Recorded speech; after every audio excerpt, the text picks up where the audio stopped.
questions from here. And that's how we'll go. This lecture will be somewhat different from subsequent lectures because to some extent it represents an overview of the whole course and is not as specifically linear or chronologically focused.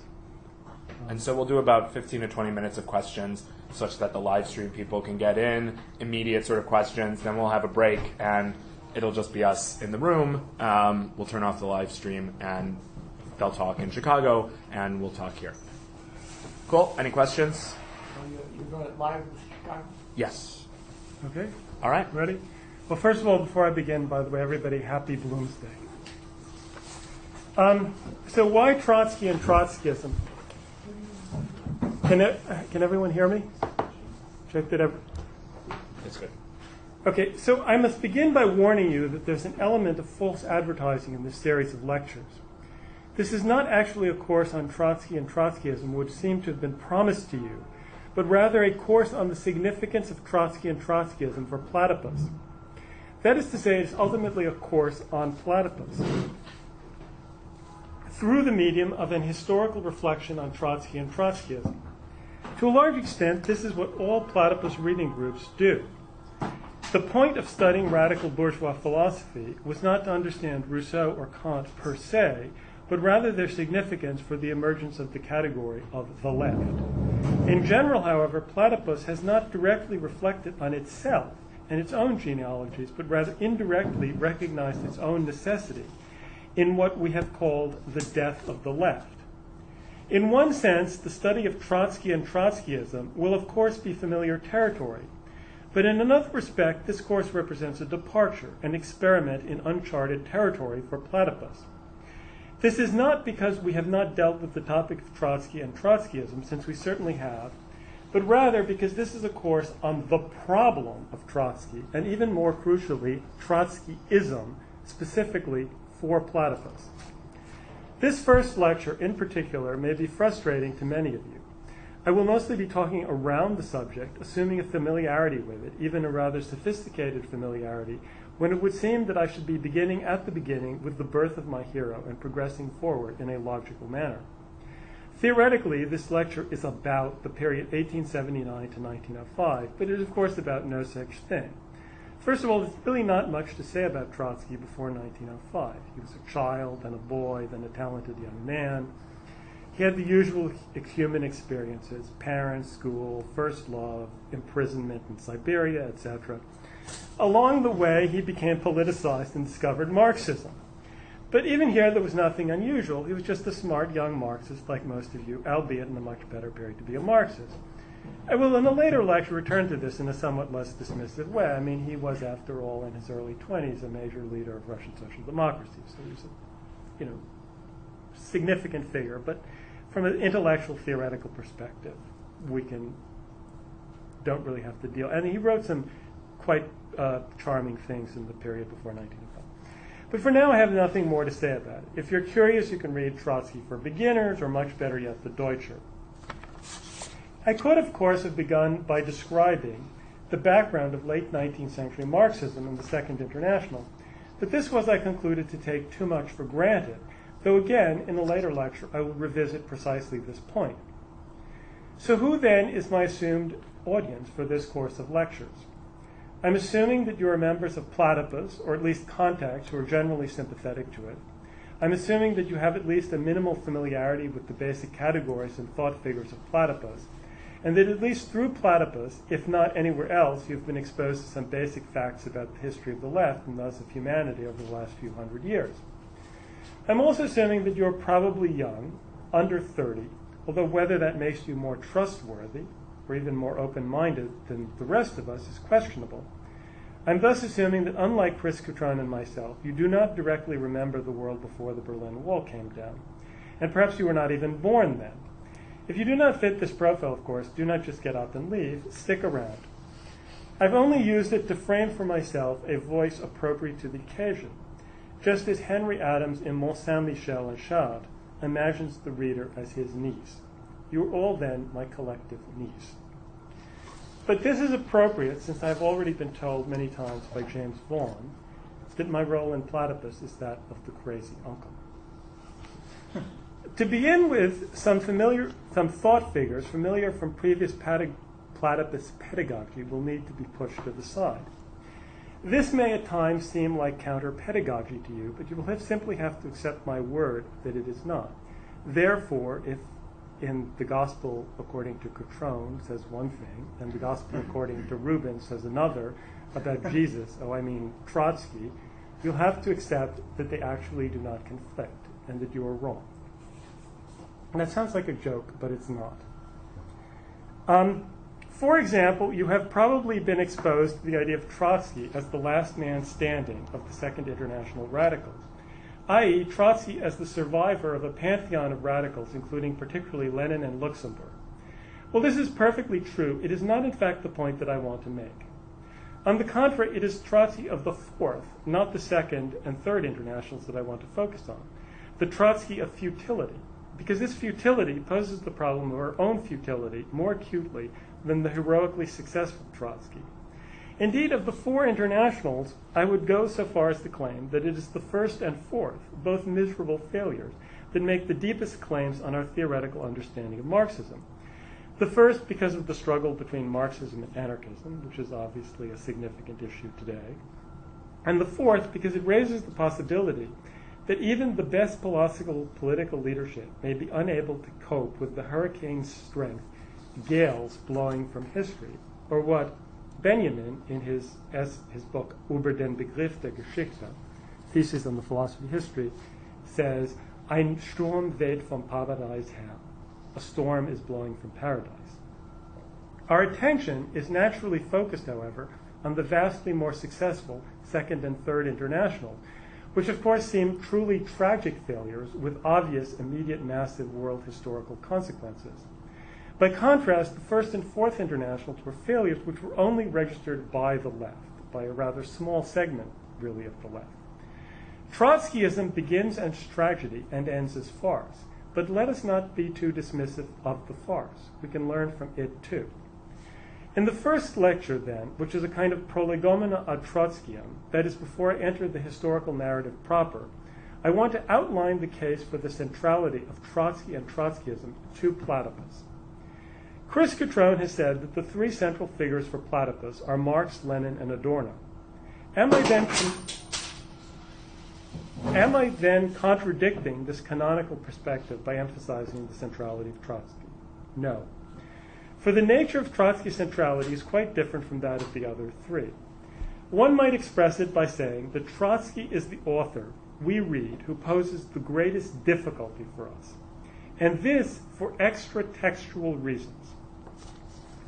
Ask yourself the following three questions. Is Platypus Marxist? Is Platypus Leninist? Is Platypus Trotskyist?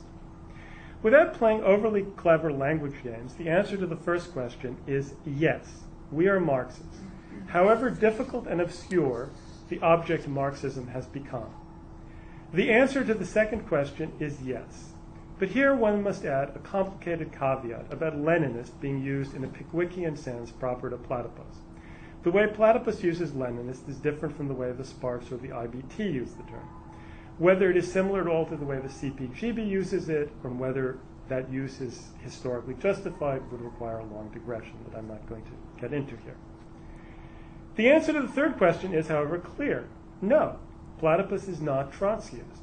Trotskyists would not consider Platypus Trotskyist, and no one in Platypus, not even those, such as myself, who are the most sympathetic to the merits of Trotskyism, would consider Platypus Trotskyist. It is true that there are those who accuse Platypus of being Trotskyist, but that's like our being accused of being neoconservatives. Trotskyism functions here, of course, simply as a term of abuse. What I want to emphasize, however, is that the reason for Platypus not being Trotskyist is fundamentally different from the reason for it not being, say, Maoist or anarchist.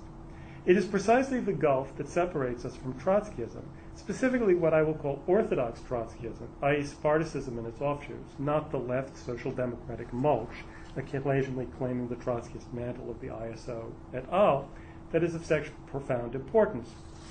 That is why it is so much harder, by the way, to have Trotskyists as useful interlocutors for us than it is to have Maoists or anarchists, or the quasi-neo-Kautskyans of the CPGB.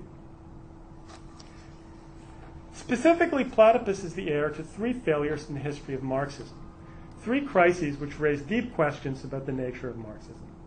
The first failure is the failure of the Second International in August 1914, which gave birth to Leninism as a revolutionary ideal. Had there been no crisis of 1914, the significance of the Bolshevik-Menshevik split, which dated originally to 1903, would have remained a purely Russian matter. 1914 transformed the meaning of 1903. In that sense, by the way, there is a certain truth to the CPGB thesis, though overall it's wrong and the Seymour narrative is better. But Seymour also points this out. In this respect, we must recognize that for Lenin himself to become a full-blown Leninist involved a tragedy that Lenin himself would have been the first to have wanted to avoid, namely the implosion of the Second International and the betrayal of most of its leadership. The second crisis is the rise of Stalinism and the seizure of power by the Nazis that pushed Trotsky to trying to go it alone and organize the Fourth International. The third crisis is the failure of Trotskyism itself. Leninism, Trotskyism, and then Platypus itself are all products of defeats, each one deeper and more serious than the others. This third failure, the failure of Trotskyism, differs from the first and second failures, and it does not, however, have a clear date and is not clearly a result of a sharp political defeat. It is rather more like a prolonged illness. One cannot simply say that Trotskyism was dead in 1940 or 1992 or some date in between. An acquaintance of mine who was in the early 1970s a member of Matzpen, a far-left Israeli group affiliated with the United Secretariat, left it after the Yom Kippur War. I was curious. What was it that prompted you to leave? I asked, wondering about what the connection was between the war and, say, Matzpen's politics. Nothing, he replied. It just did not make sense anymore. At what point Trotskyism ceases to make sense anymore is a complicated question, and then the one that I will try as much as possible to avoid answering subjectively. One must pay attention to dates. Dates in history are often abbreviations of ideas. A large part of the meaning of the 19th century might be reduced, for example, to the question of whether one supported the ideals of 1789 or 1793. The end date of this course of lectures is 1963. Why? Four possible chronological options presented themselves. The first and least imaginative would have been to have simply ended it in 1940. This would have been to treat Trotsky as a great man, but his followers as mere sectarian Appignanesi. Trotsky, but no Trotskyism. Another would have been to continue the story to the present. This would merely have presented an appearance of encyclopedic completeness. A third choice was to bring it to 1989, 1991, and the collapse of Stalinism, precisely at the point at which Chris and I intersected the Spartacist League at Hampshire College. The last choice is 1963, the date I chose. I hesitated somewhat between the 1963 and 1989 dates. I decided against the latter for two reasons. The first is that 1989 is an obvious date in ways that are quite misleading. The other is that the history of Trotskyism in the period from the 1960s through the 1980s is deeply depressing to me. And the first reason, the fundamental reason, gave me a good justification for avoiding it. Since this is fundamentally a history of ideas, I needed a date that was most efficient for bringing out the character of the problem, even if not immediately recognizable, and 1963 served me. Essentially, my history of Trotskyism ends with the reunification of Congress and the expulsion of the revolutionary tendency precursor to the Spartacist League from the SWP. This is a Spartocentric perspective because it is a Platypus-centered perspective. It is also a Spartocentric narrative because I consider the Sparts and their offshoots the only interesting tendency of self-avowed Trotskyists from the 1960s on. By emphasizing the history of Trotskyism that matters after 1963 is the history of Spartacism and its offshoots, I may seem merely to be endorsing the Sparts' claim to be the real Trotskyists and thus affirming, quote, orthodoxy, unquote. But I am in fact doing something quite different. I am emphasizing the limitations of the Orthodox Trotskyist conception of Trotskyism's own history. For the Sparts and the IBT, of course, Trotskyism remains a living tradition of which they are the embodiment. As long as they exist, Trotskyism lives. Naturally, this is not the Platypus perspective. But we must think deeply about what would we disagree with here. The question of why Platypus is not Maoist or not anarchist is rather easily answered. The question of why Platypus is not Trotskyist is a question that goes to the core of why Platypus exists. To think about this, we must confront yet another beloved Platypus thought figure, that of the dead left. It is easy for us to imagine that Platypus confronts the sectarians as the living versus the dead. Let the dead bury the dead. Often in Platypus we tend, particularly entre nous, for we usually try to be more polite when we are inviting those we call the dead left to participate in our fora, to speak of the left as if they are ghosts who do not know that they are ghosts, or worse, that they are zombies, the undead who must be properly killed, presumably by us. While this notion is useful in certain respects and plays a necessary role in our esprit de corps, it is one that here must be ruthlessly problematized and carefully examined. You will not find, therefore, in this series of lectures, for example, statements like the following, which appeared in an article in Platypus Review, number 6, under the Platypus Historians Group rubric, with the title, The Dead Left, Trotskyism, where it was stated, and here I quote, "What does it mean to say, as Platypus does, that the left is dead? It represents the desire for a tabula rasa, for a start from scratch. It is the admission that there is no living tradition, no movement to join in the Marxist left, that it has been defeated, that it is self-destructive.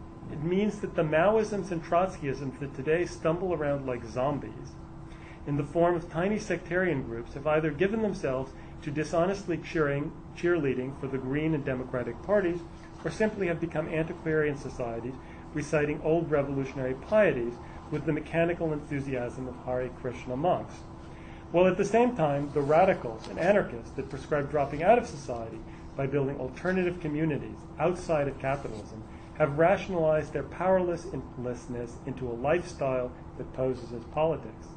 The left is dead, and whatever undead elements of it continue to stagger among us deserve to be put down before they demoralize and stupefy a new generation." Unquote. That's from Platypus Review number 6. No, you will not hear this from me. So there are two problems I have with the phrase, the left is dead. And I'm not opposed to the phrase, the left is dead, as a provocation, but here I'm speaking of it analytically in terms of Platypus. The first is that the metaphor itself is inexact. Political ideas die in much more the way languages die than the way human beings do. Was Sanskrit a dead language for Kalidasa? Was Latin a dead language for Thomas Aquinas, Politian, and Milton? When Lucretius used Latin in De Rerum Natura as a medium for the expression of scientific ideas in the 1st century BCE, and Newton used Latin in the Principia 17th century later, was the latter using a dead language and the former a living one? Was Hebrew a dead language between the Bible and Eliezer ben Yehuda, as the simple-minded Zionist mythology would have it? Linguists, if not the general public, have long been aware of the complexities of language death, and thus tend to avoid of speaking of languages as living or dead. It turns out that both for linguists and biologists, and I think there's a point here for Platypus, that it is much easier to recognize when something is clearly alive than when it is dead. Did Latin ever die in Europe, or did it simply mutate gradually into something else?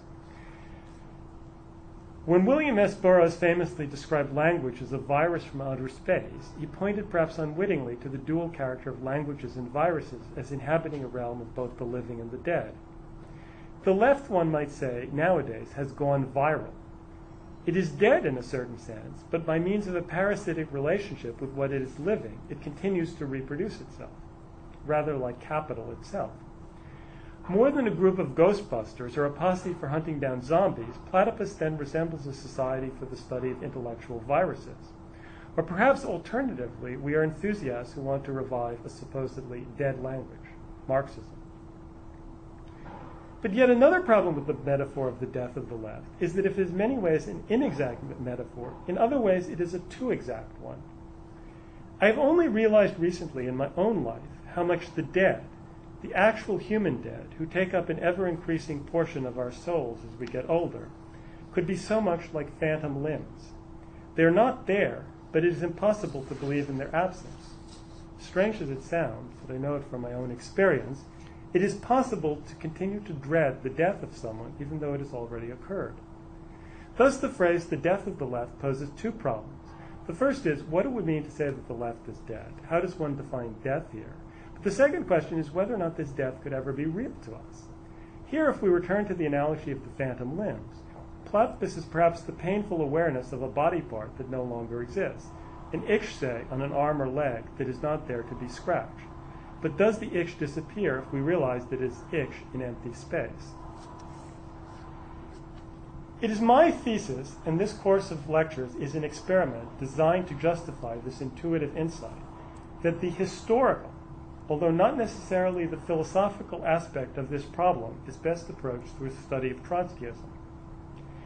But if Trotsky is central from an historical perspective, as I believe, he is also likely to be disappointing from a philosophical one.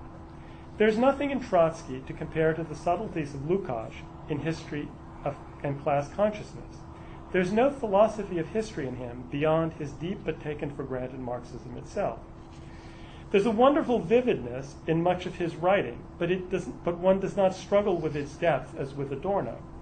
It is not lit up with darkly brilliant aphorisms, as is Benjamin. It is apt at times even to seem, I admit, a trifle Philistine. So Platypus has a quadruple genealogy, or rather a double genealogy, doubly reflected through two different periods. We can construct the quadrilateral: Trotsky, Adorno, the Sparts, and Postone. But there's an asymmetry here. Trotsky and Adorno seem to inhabit quite different, but not conflicting realms. They speak different languages, but it is clear that Adorno, and also Benjamin, knew Trotsky's language and appreciated him, even if their own language would no doubt have been alien to him. The Sparts and Postone, however, inhabit an obviously conflicted space. We can no longer speak merely of different languages, but we must speak rather of fragments. There are other asymmetries. This is a quadrilateral, but clearly not a square. The Sparts, for example, claim a direct descent from Trotsky. But immediately, asks a suspicious voice, is this claim of a red thread of continuity not perhaps a mask for their own cryptically innovative character, for an historical discontinuity that dare not speak its name? Postone, on the other hand, makes no such claims of a descent vis-a-vis Adorno. Indeed, one senses rather a basic hostility and incomprehension in him to both Trotsky and Adorno. It is thus not a simple intellectual map that we are presented with here. In other contexts, I have already expressed the view that a fundamental tension in Platypus exists between seeing Platypus as a form of left Postonism or seeing it as a form of neo-Trotskyism. Like all simplifying assumptions, this is a mixture of useful truth and necessary falsehood. Of all the pedagogues in Platypus, I am clearly the one furthest towards the neo-Trotskyist pole, and this is why I was chosen to give these lectures. Let me therefore be clear. The purpose of these lectures is to be as generous as possible to Trotsky and his thought and to the Trotskyist tradition. It is not, however, to turn you into Trotskyists. Both the left Postonism and the neo-Trotskyism I mentioned are not political positions per se, but rather forms of political imagination. In distinguishing them in Platypus, it is in the way that one distinguishes between, say, a more yellowish green and a more bluish green. Furthermore, the neo of neo-Trotskyism is misleading, since it suggests a greater continuity than is really possible. To pose the problem of Trotskyism is, of course, to pose the problem of its doppelganger, the problem of Stalinism. Whether or not one accepts Trotsky's diagnosis of Stalinism is, I think, the key question in one's evaluation of Trotskyism. This is why apparently scholastic questions about the nature of the Soviet Union have so much exercised various groups of Trotskyists over the years. These questions will be given their due in later lectures. For the time being, let me make 3 points. 1. It is a vulgar error to simply treat Trotsky as an anti-Stalinist leftist. Anti-Stalinism is a category Trotsky would properly have rejected. It is above all the dialectical treatment of Stalinism that makes Trotsky's thought so useful. 2. How one regards Trotsky's struggle against Stalin is central to how one regards Leninism and the Bolshevik Revolution. Anarchists and social democrats treat Trotsky as merely the defeated authoritarian who would have been just as bad as Stalin had he won. For them, the problem of the Bolshevik Revolution is simply the problem of, quote, authoritarian socialism versus either democratic, it's the social democratic form, or non-hierarchical, that's the anarchist form, of socialism. Maoists either repeat classic Stalinist slander against Trotsky, or nowadays more commonly treat Trotsky as an ultra-leftist, thus sidestepping the question of Stalinism. Incidentally, of the preliminary readings, I found the Nicolas Krasso one of the most fascinating. Point number 3. The problem of Stalinism is by no means resolved by the collapse of Stalinism over 20 years ago. Many a leftist thinker remains profoundly influenced by Stalinism without acknowledging the connection, and no doubt most would be horrified by the claim. Zizek and Badiou, the two most popular leftist intellectuals among rad-libs today, are both deeply Stalinized thinkers. The indirect influence of the Maoism of the 1970s remains widespread if unrecognized on a very broad range of political tendencies, ranging from academic Foucauldianism to the anti-Deutsch, none of whom would recognize their Maoist-Stalinist lineages. Stalinism is thus not simply a problem of state power or real existing socialism, but of deeply embedded thought figures. Nicolas Krasso, in his essay on Trotsky's Marxism, written 45 years ago, said that Trotsky remained for many years an impossible figure for Marxists. And that statement is in many ways still true today. The obscurity of Trotsky has, if anything, deepened as the vilification has receded into an unremembered history. Now here it is necessary to broach the difficult topic of 1989. The current left is obviously and symptomatically a response to the events of 1989-91. Untangling these effects is somewhat complicated, though. 1989 was one of those mysterious years that simultaneously revealed history and then promptly effaced it. It is perhaps for this reason that Platypus tends to avoid it. It is not easy to treat pedagogically. Since 1989 was central to my own political development, let me briefly recount my own reactions to it at the time and subsequent thoughts. Chris Cutrone and I were both students at Hampshire College then. I was by no means politically naive and had already been exposed to Trotsky and Trotskyism. I discovered the Deutscher biography by accident at the Strand on an excursion to New York City with a friend in high school and was enchanted by it. But I still maintained my distance from Trotskyism despite my considerable sympathy.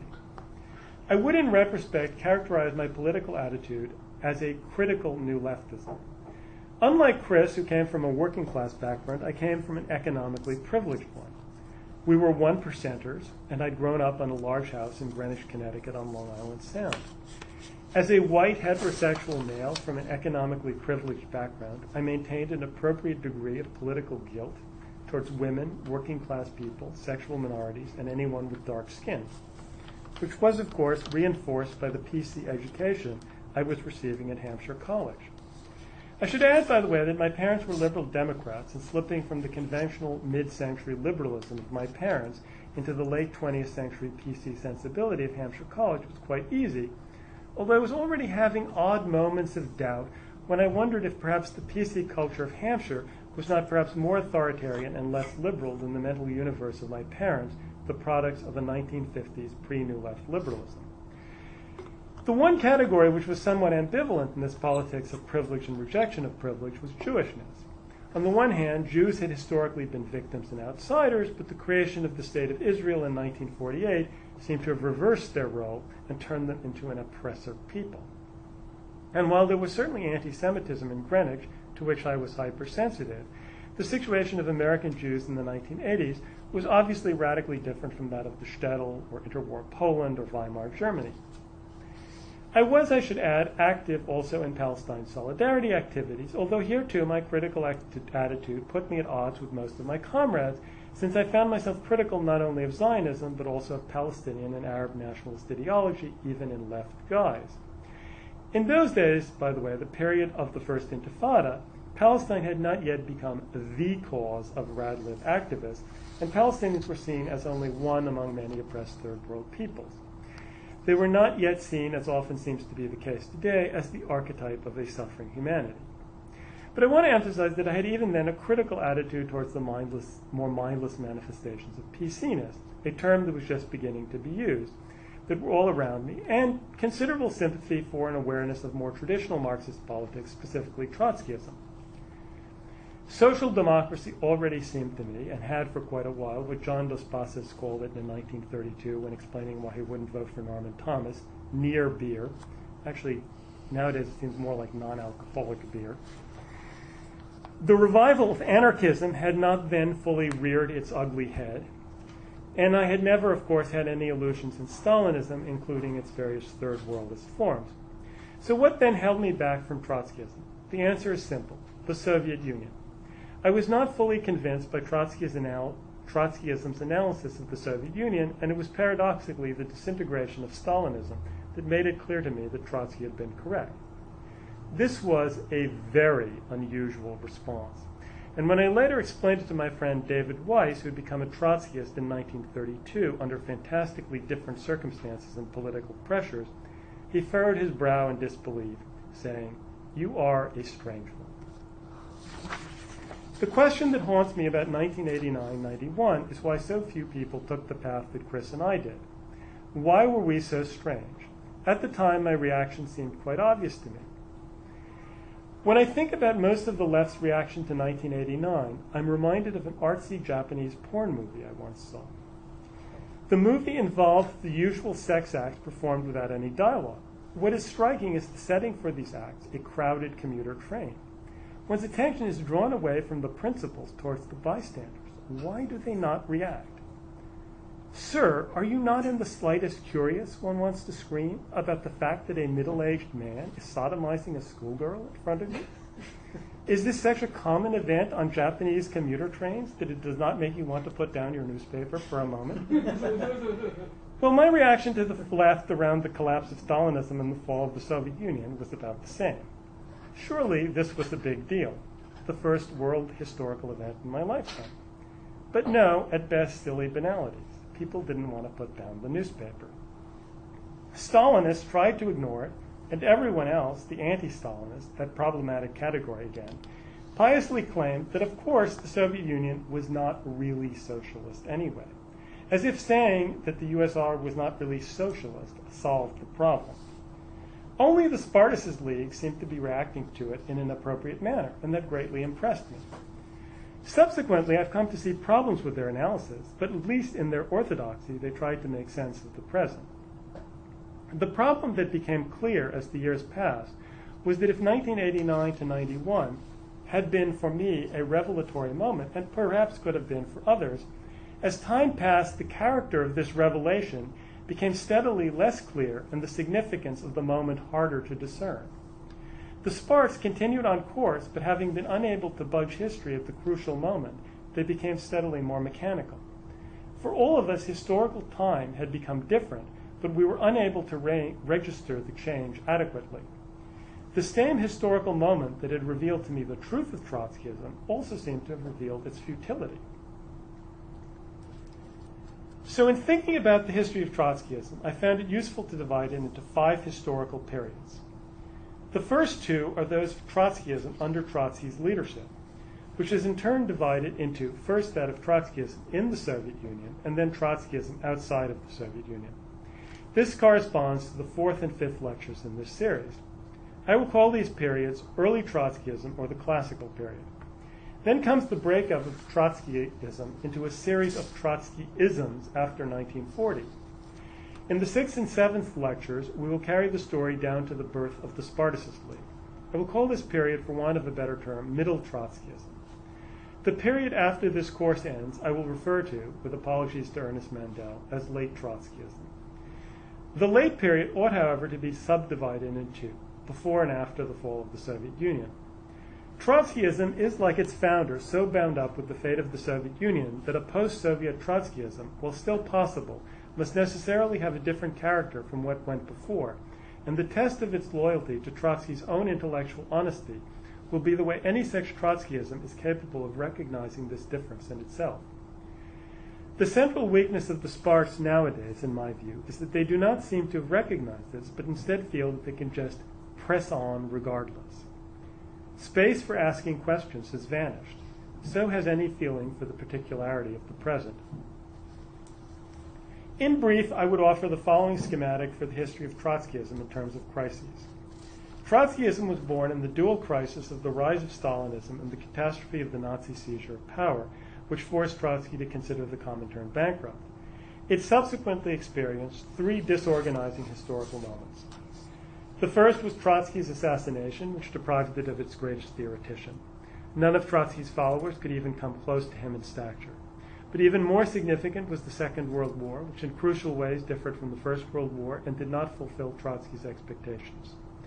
The second disorganizing moment for Trotskyism was the rise of the New Left. It is at this point that this course leaves off.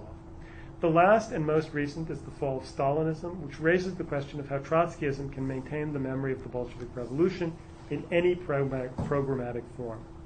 This question is, of course, not only a problem for Trotskyists, but also for Platypus. I've already mentioned my dual recognition of a sense of Trotskyism's truth and its futility. This, of course, raises the question of the futility of Platypus. Platypus, unlike Trotskyism, seems to begin with a recognition of its own futility. How is one to... It only delicately alludes to the possibility that it might not be futile.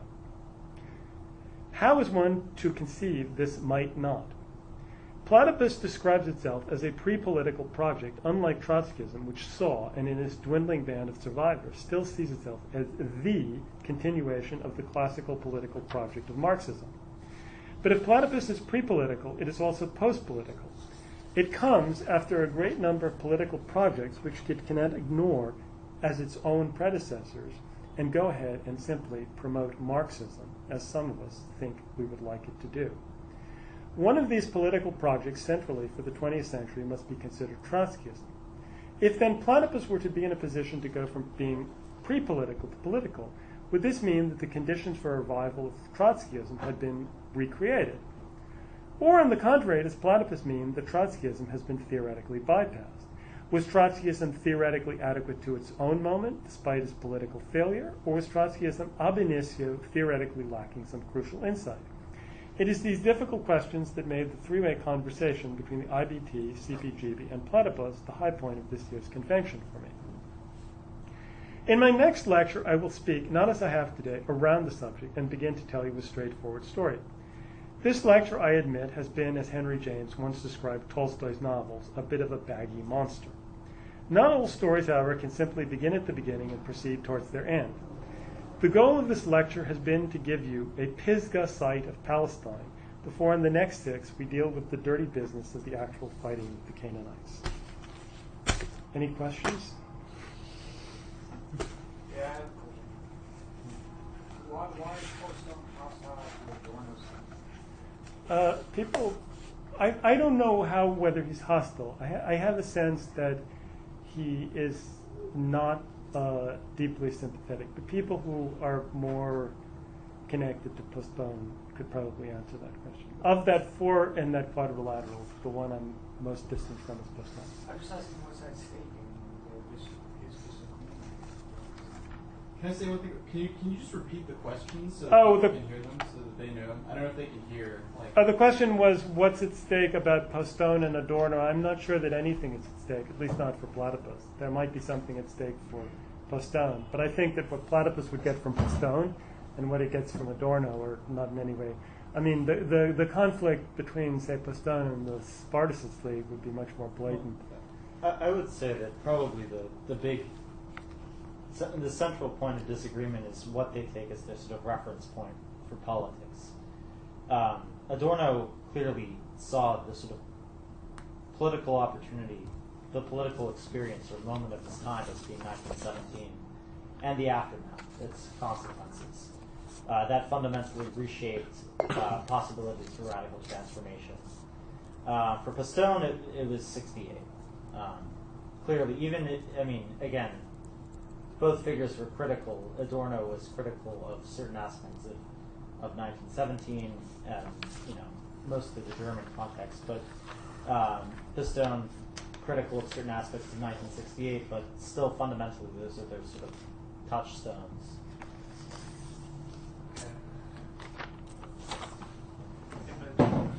Let's try to keep the question focused on the lecture here, just Ross. And But I mean, Richard, did you have anything else to say on?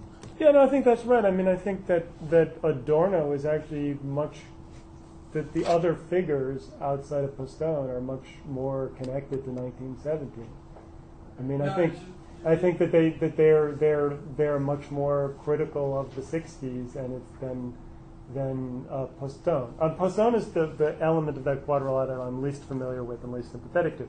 I mean, my point was that I was trying to sketch a genealogy of Platypus, and I was thinking of like sort of figures who focus in sort of an immediate map of Platypus ideologically. Those are sort of four corner points. And I'm trying to outline the complicated relationship and the tensions between those four corner points. I mean, that's not the basic point of this lecture, is a discussion of one corner, namely the Trotsky corner.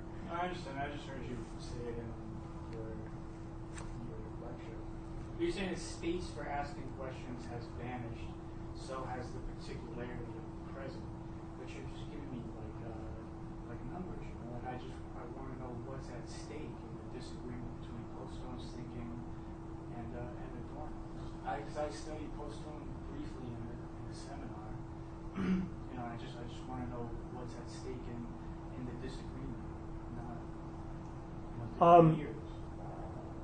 Well, first of all, when I mentioned that the line about space has vanished, I was speaking about specifically I was commenting on the Spartacist League over the last 20 years and its attempt to maintain an orthodox Trotskyist perspective and how that shifted and what is represented in that shift. In terms of I guess the Postone-Adorno point, I mean, I'm probably not a good person to speak on behalf of Postone, so I would be much more sympathetic to Adorno than Postone.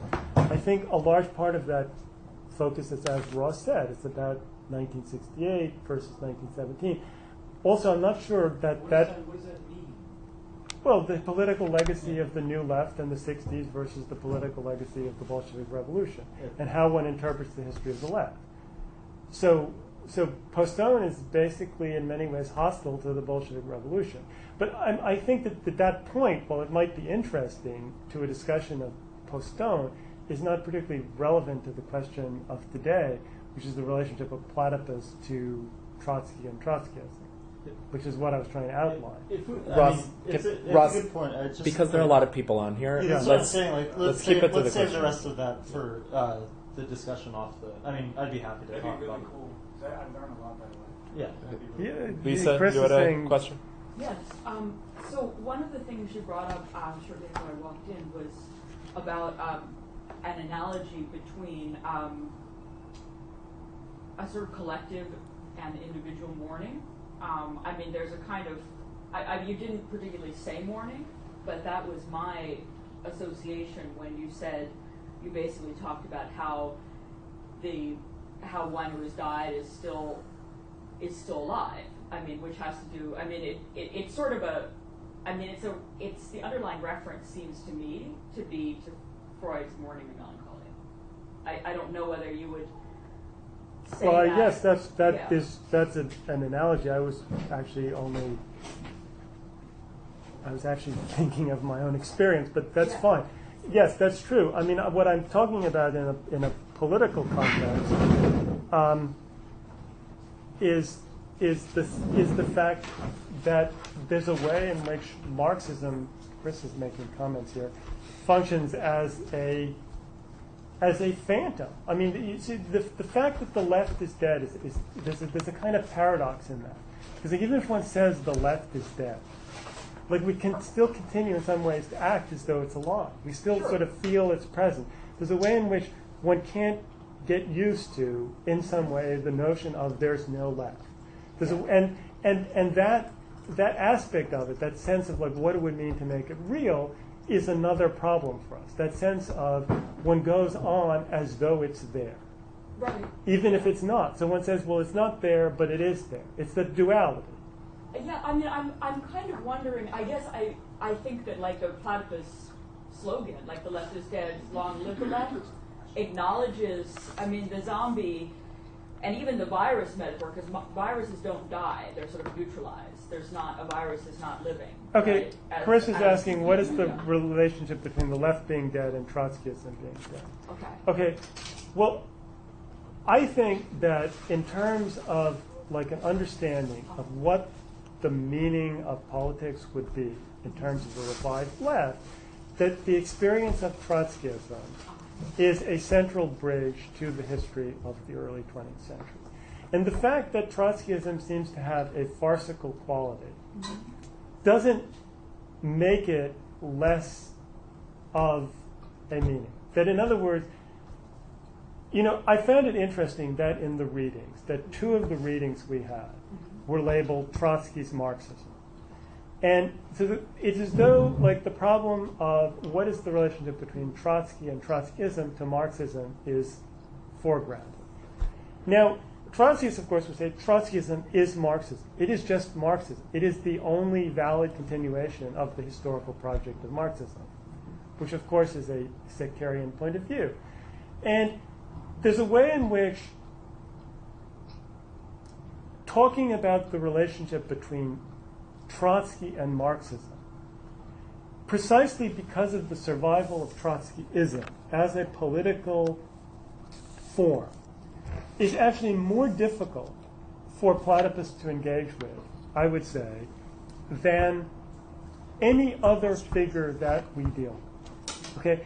It's much harder for Platypus to deal with the problem of Trotsky and Trotskyism than it is for Platypus to deal with Lenin or with Marx. Okay? And just as there's a reason why it's difficult for Platypus to deal with 1989. Okay? If Trotskyism is dead, the question is, in what moment did Trotskyism die, and what does its death consist of? There's no canonical answer in Platypus, right? There is a tendency to act as though Trotskyism died in 1940, right? That, in some sense, everything after 1940 was farcical. But then, because of this connection to the Spartacist League, another tendency would be to see Trotskyism as dying with the collapse of Stalinism, that Trotskyism and Stalinism were sort of tied up, and that the collapse of Stalinism meant a kind of death of Trotskyism, right? So I'm saying if you take this metaphor of a death seriously, then the question is, what is the moment of its death? What is the moment at which Trotskyism ceases to be an alternative? Well, one can give a subjective answer. One can say an answer at which point I or Chris could not take Trotskyism seriously.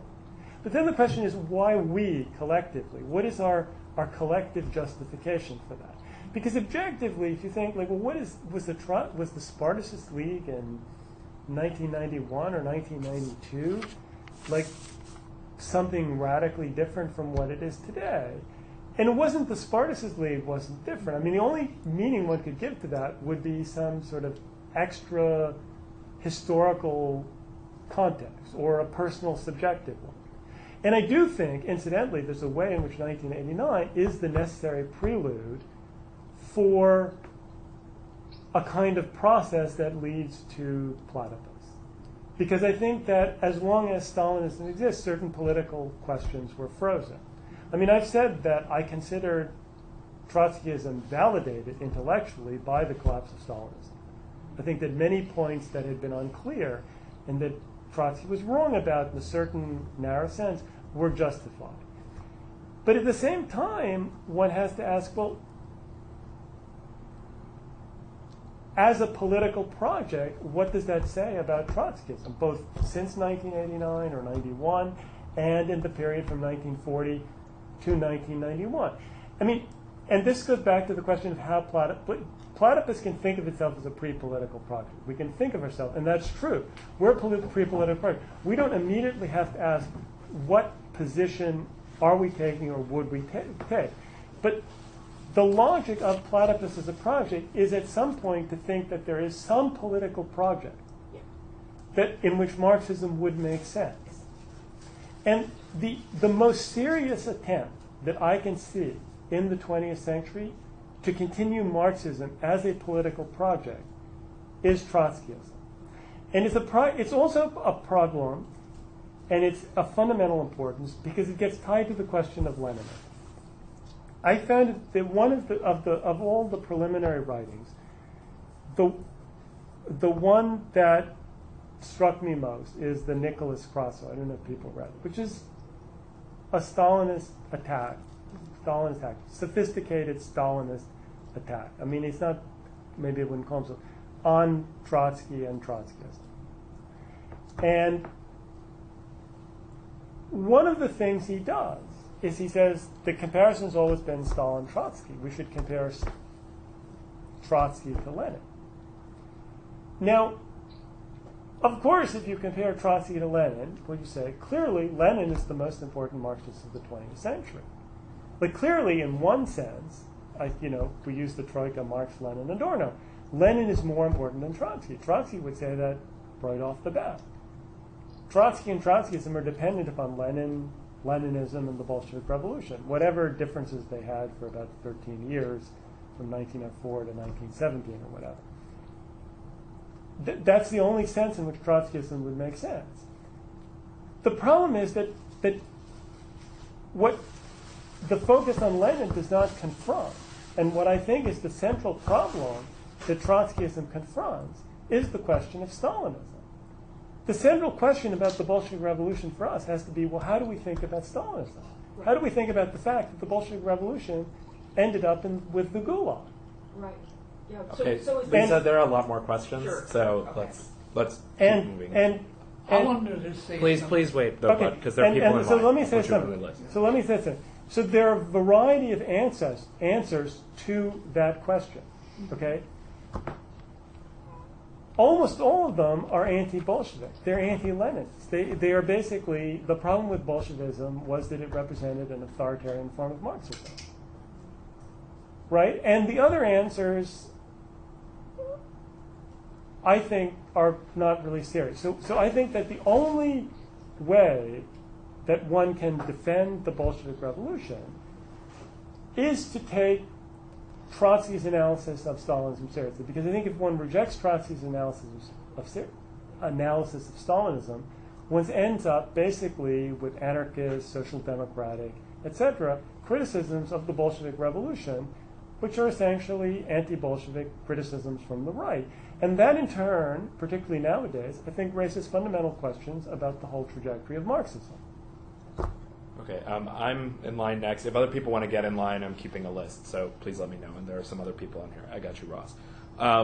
Okay, so Richard, I wanted you to just maybe give like the summary version of why do you think Trotskyism ultimately was a failure? I mean, you even said that sort of the most important moment for you was Trotsky of the Fourth International, which was already to some degree a failure. And so, this is maybe projecting forwards. And I think sort of I had a second question, which is why the Spartacists? Like, why focus on that group in particular?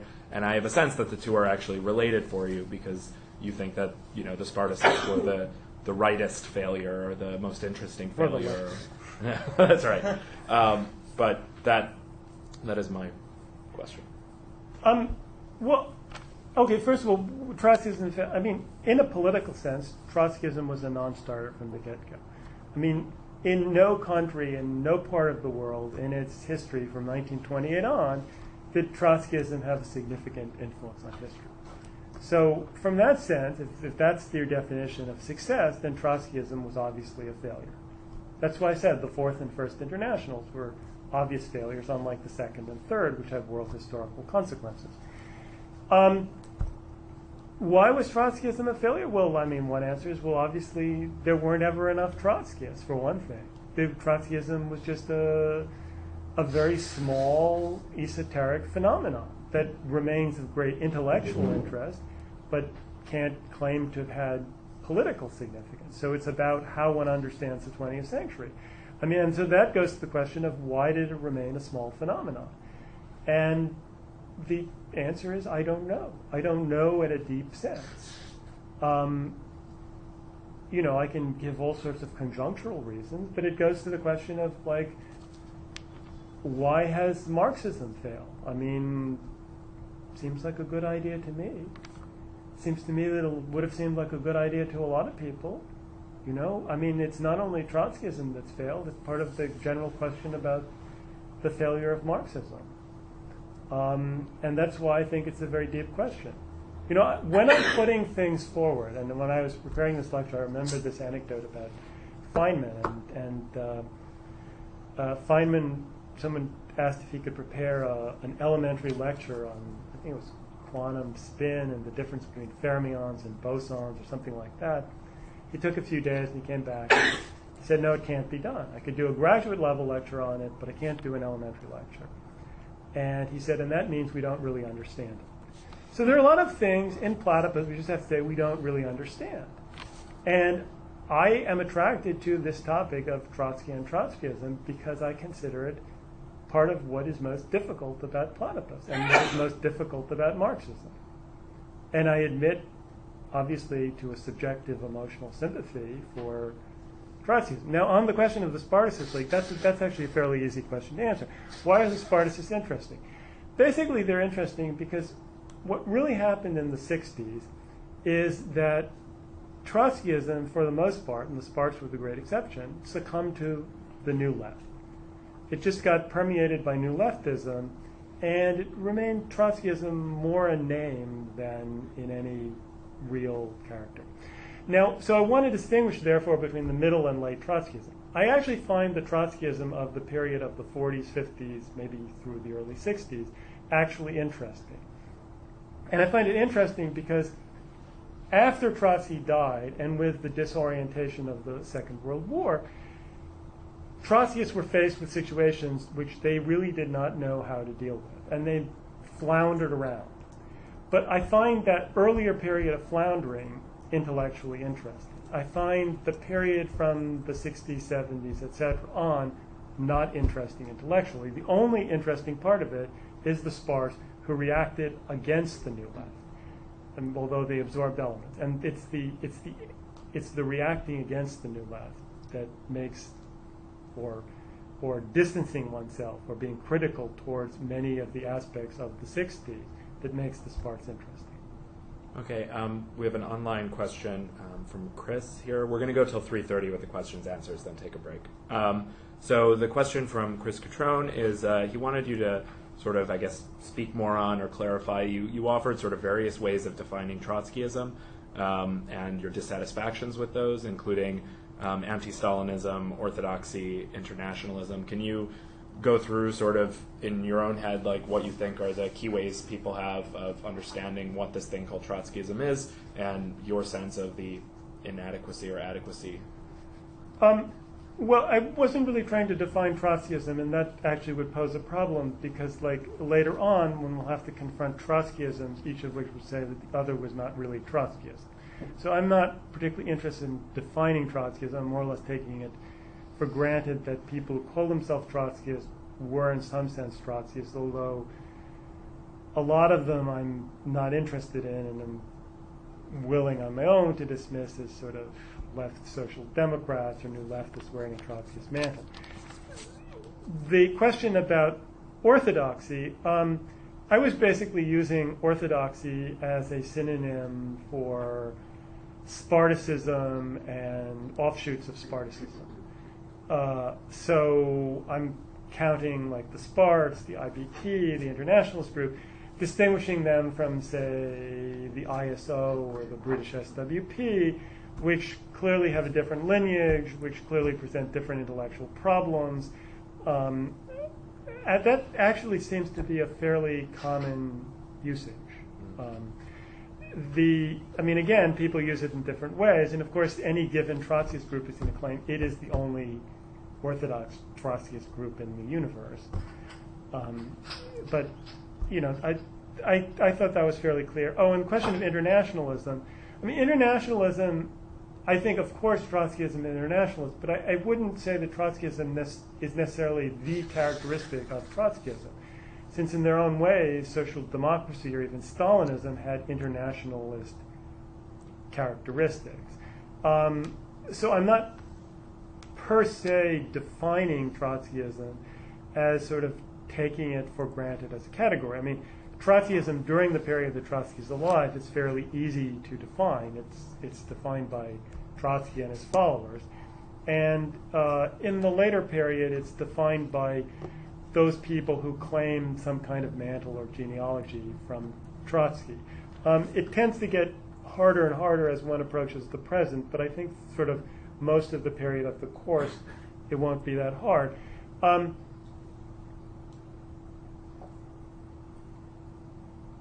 Yeah, I don't know. I mean, again, you get into the problem because Trotskyism is used as a sort of pejorative term, and you have the question of like the attempt to read Trotskyism into a pre-1923 period, to see that somehow Trotsky was a Trotskyist before he was a Trotskyist, back when he was like an independent social democrat. I mean, there are a lot of intellectual maneuvers that represent problems, but I think that I'm using it in a fairly straightforward way.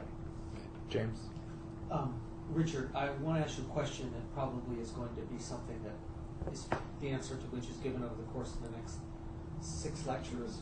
But much like you, I came to Trotskyism through, albeit much later in the tail end of Clinton's first term, through reading the Trotsky trilogy by Isaac Deutscher in my freshman year of college.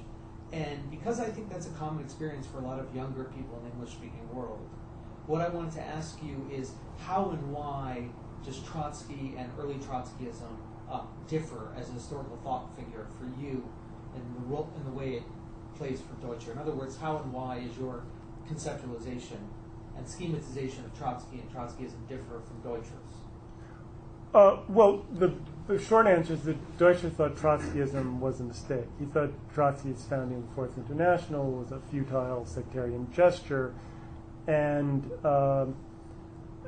Deutscher basically maintained a kind of critical sympathy with Trotskyism or Trotsky, but was distant from Trotskyism of the later period.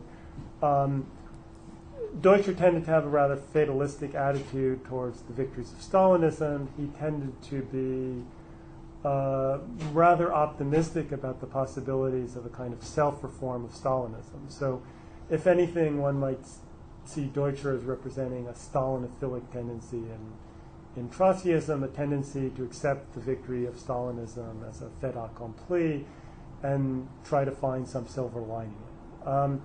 I think that the problems raised by Deutscher, which we'll have to deal with in later lectures, are problems that pertain to the mid-20th century. I think that from our standpoint, they're somewhat esoteric, and they don't particularly influence how one reads the books, except maybe the last volume, where one might see him as excessively critical. But again, Deutscher's analysis was obviously empirically correct. I mean, Trotskyism really didn't amount to anything. The Fourth International didn't amount to anything. So you can say, well, he was right. The question is, did that make it a futile gesture? I think there was a question that someone texted about the 60s. Mm-hmm. So what exactly does it mean to say that most varieties of Trotskyism succumb to the New Left? Which aspects of the 60s in particular?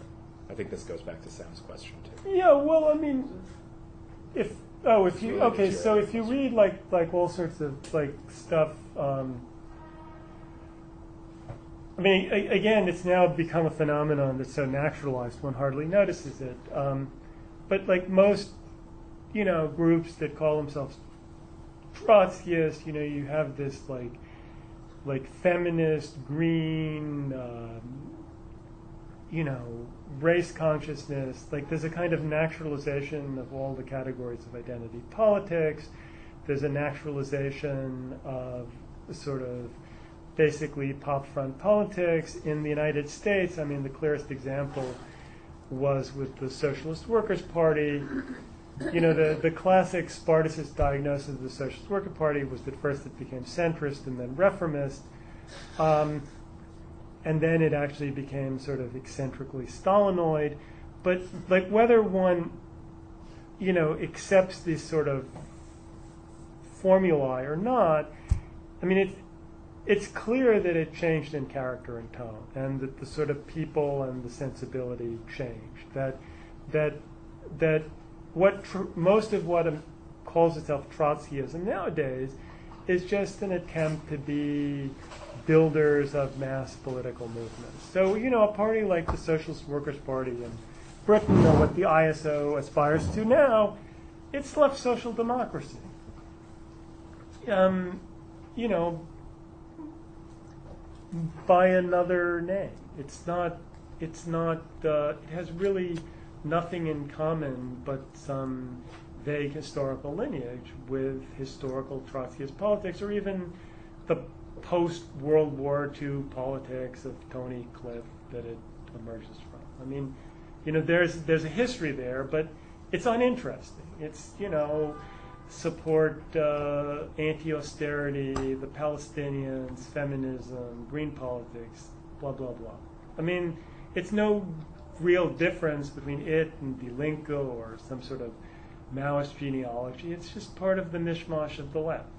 And, you know, you can keep track of these genealogies in your head if you're you know, obsessed with this stuff the way I am, but it really doesn't matter, because basically one leftist group can substitute for another leftist group. It's just opportunism. That was from Ed Remus in Chicago, by the way. I didn't say his name. But Ross had a question. Okay. Interestingly, on Deutscher, I know Deutscher, towards the end of his life in 1967, had this reflection, 50-year reflection on the unfinished revolution. And he talked about the sort of problem of having a sort of, you know, to use a phrase from like literary criticism, a sort of sense of an ending, a sort of like conclusive finality, and the sort of phantom limb metaphor that you use. I mean, he raised the question of you know how do you periodize like the French Revolution? Did it end, you know, with did it end with the guillotining of Danton, or when Robespierre was sentenced to death, or was it only over when Napoleon ascended to being an emperor, or was it only finally defeated in 1815 with Waterloo? And there's this sort of like sense of lingering incompleteness, by which I think like this sort of the idea of the left doesn't make sense. I mean, you talked about the sort of like how ideas seem to no longer historically make sense. It's almost as if these revolutions, these incredibly significant events in the past, have this feeling of senselessness in light of the fact that they failed.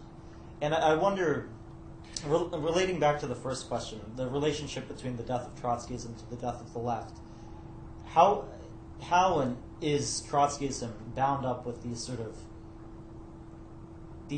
sort of failures of the left in general, the failures of Trotskyism, as either a reflection, a continuation of, or a sort of, you know, and even more generally, how does left, like radical politics in general, make sense in light of its incompleteness? Like, I mean, how will these struggles even make sense unless we eventually are able to? Okay, first of all, the situation in 1967 and the situation in 2012 are radically different.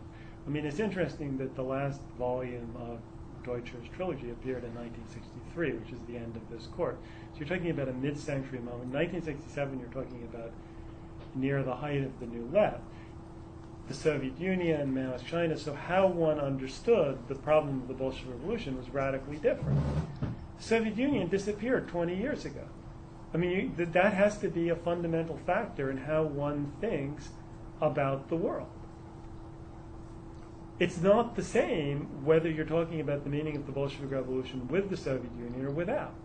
And that's why I brought up my Japanese porn movie analogy, that something of radical significance was happening, and what was most interesting was not the radical significance of what was happening, but the inability to recognize it.